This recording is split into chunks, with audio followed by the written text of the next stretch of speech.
जय सिया राम जी।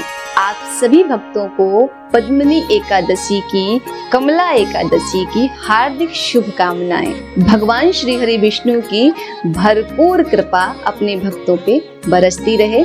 आइए आज हम जानेंगे कि पुरुषोत्तम मास की पद्मिनी एकादशी अर्थात पुरुषोत्तमा एकादशी या कमला एकादशी का व्रत जो है आपको कब करना है, इस व्रत का पारण कब करना है, पूजा की विधि क्या है और इस एकादशी का महत्व क्या है। वैसे तो प्रत्येक वर्ष में 24 एकादशी पड़ती है, लेकिन जिस वर्ष अधिक मास होता है उस वर्ष 2 एकादशी बढ़ जाती है और कुल मिलाकर के उस वर्ष 26 एकादशी पूरे वर्ष में पड़ती है भक्तों के लिए। सभी एकादशियों का अपना भिन्न भिन्न महत्व है और पुरुषोत्तम मास में जो एकादशी आती है वह अपने में स्वयं सिद्ध एकादशी मानी गई है। पुरुषोत्तम मास के शुक्ल पक्ष में जो एकादशी आती है यानी पहले पक्ष में जो एकादशी आती है उसे पद्मिनी एकादशी, कमला एकादशी या पुरुषोत्तमा एकादशी के नाम से जाना जाता है। वैसे तो एकादशी का व्रत सभी भक्तजनों को अवश्य ही करना चाहिए। कुछ स्थानों पे, कुछ जगहों पे ये भ्रांति फैली हुई है। सुनने में आता है, कुछ भक्त पूछते हैं कि क्या महिलाओं को एकादशी का व्रत करना चाहिए। तो बिल्कुल, एकादशी का ये जो पावन व्रत है ये भगवान नारायण को अत्यंत प्रिय है। तो इस व्रत को बालक, वृद्ध, स्त्री, पुरुष सभी कर सकते हैं जिनकी इच्छा हो। इसमें कोई संशय की बात है ही नहीं, क्योंकि ये एकादशी का जो व्रत होता है ना, ये भगवान नारायण का परम प्रिय व्रत है। इसलिए इस व्रत का पालन हम सभी को करना चाहिए। एकादशी के व्रत को करने से मनुष्य के जन्म जन्मांतर के पापों का विनाश हो जाता है और उनके पुण्यों का उदय होता है, क्योंकि जब हमारे पुण्यों का उदय होता है ना, तभी हमें संसारिक भौतिक सुखों की प्राप्ति होती है। यदि आप प्रत्येक एकादशी का व्रत करते हैं तो इस एकादशी का व्रत तो करेंगे ही, लेकिन जो भक्त एकादशी का व्रत नहीं भी करते हैं उनको भी इस पुरुषोत्तम मास शुक्ल पक्ष की पद्मिनी एकादशी अर्थात कमला एकादशी का व्रत अवश्य ही करना चाहिए। ये विशेष फल प्रदायिनी एकादशी का व्रत है। इस बार श्रावण महीने के अधिक मास की सबसे पहली एकादशी तिथि का आरंभ 28 जुलाई शुक्रवार को दोपहर 2:52 पे प्रारंभ हो जाएगा, जो कि अगले दिन अर्थात 29 जुलाई दिन रविवार को दोपहर 1:06 पे समाप्त होगी।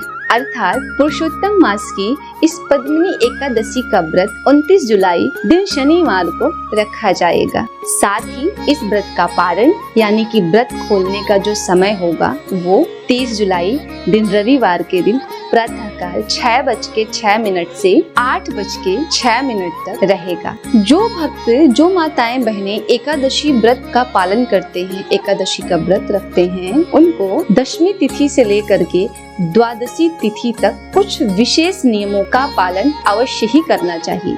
आइए जानते हैं कि वो विशेष नियम कौन कौन से हैं जिनका हमें और आपको पालन करना चाहिए। इस बार दशमी तिथि के नियमों का पालन आपको 28 जुलाई शुक्रवार को करना है और एकादशी का व्रत आपको 29 जुलाई दिन शनिवार को रखना है। वहीं द्वादशी तिथि का पालन और पारण का जो दिन होगा वो 30 जुलाई दिन रविवार के दिन हम सभी भक्तों को करना है। अब आइए हमें जानते हैं कि हमें दशमी तिथि के दिन किन किन नियमों का पालन करना है एकादशी व्रत धारण करने से पूर्व। तो पहला नियम, आपको दशमी तिथि के दिन एक ही समय भोजन करना है। दूसरा, शुद्ध और सात्विक भोजन करें।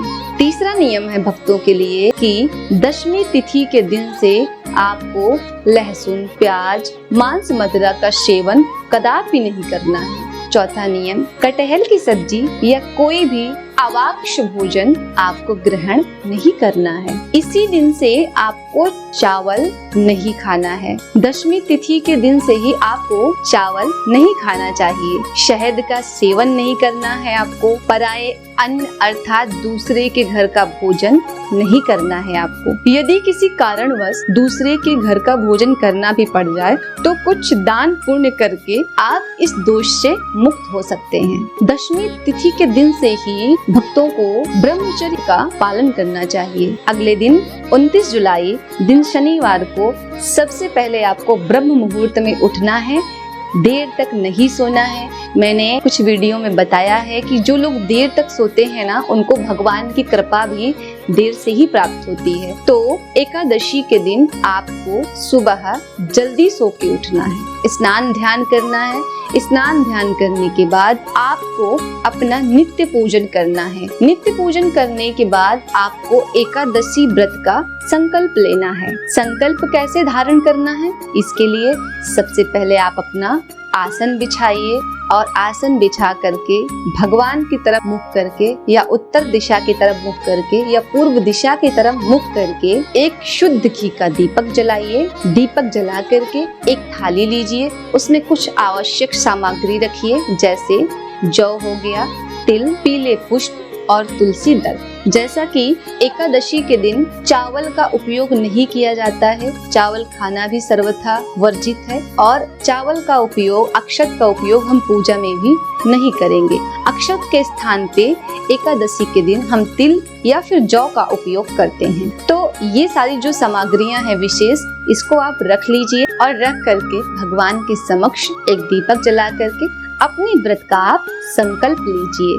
अब हमें ये जानना है कि एकादशी के दिन हमें किन किन नियमों का पालन करना चाहिए जिससे हमारा व्रत ठीक प्रकार से पूरे संयम के साथ निर्वहित। एकादशी के दिन लहसुन, प्याज, मांस, मदिरा, मसूर की दाल, कटहल की सब्जी, इन सब का उपयोग भक्तों को नहीं करना चाहिए। साथ ही साथ चावल खाना भी सर्वथा वर्जित है। एकादशी के दिन असत्य भाषण नहीं करना चाहिए, किसी की निंदा नहीं करनी चाहिए और क्रोध नहीं करना चाहिए। जैसा कि मैंने पहले भी बताया है कि काम, क्रोध, लोभ ये तीनों व्यक्ति के पतन के मार्ग हैं। जो व्यक्ति काम, क्रोध और लोभ में लिप्त रहता है वो भगवान की कृपा कभी भी प्राप्त नहीं कर पाता।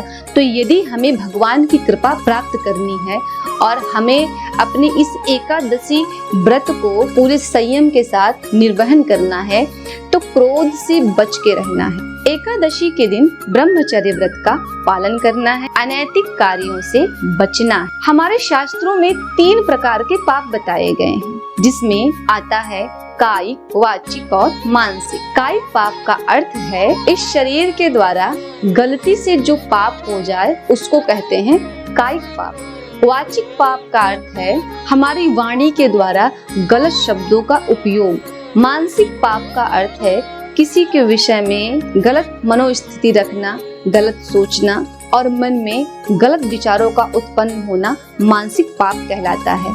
तो आपको एकादशी के दिन किसी भी परिस्थिति में इनमें से कोई भी पाप नहीं करना है। कमला का अर्थ होता है साक्षात महालक्ष्मी। तो इस दिन भक्तों को लक्ष्मी और नारायण की उपासना करनी चाहिए, विधिवत पूजा करनी चाहिए।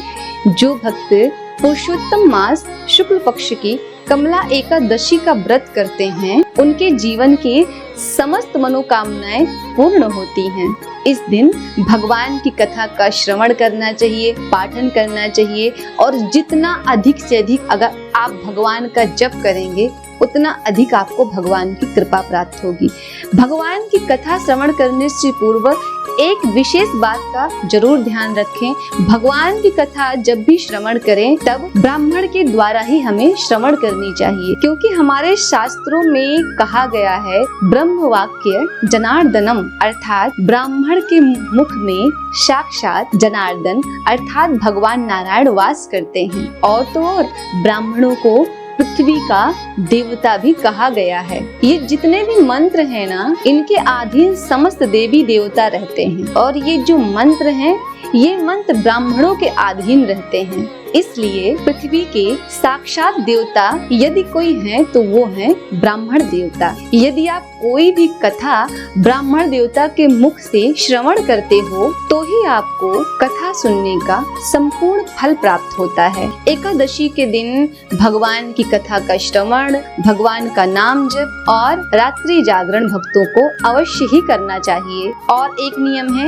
एकादशी के दिन सोना नहीं चाहिए दिन में। यदि आपको थोड़ी बहुत झपकी लग जाती है, नींद आ जाती है, आप थोड़ा बहुत विश्राम कर लेते हैं तो उठिए, सबसे पहले आप स्नान कीजिए, शुद्ध होइए, फिर आप पूजा पे बैठिए, संध्याकालीन पूजा पे। एकादशी के दिन विष्णु सहस्त्रनाम या गोपाल सहस्त्र नाम का पाठ अवश्य ही करना चाहिए। इससे भगवान की अद्भुत कृपा अपने भक्तों को प्राप्त होती है। इसी के साथ आप सभी को जय श्री राम, हरे कृष्णा।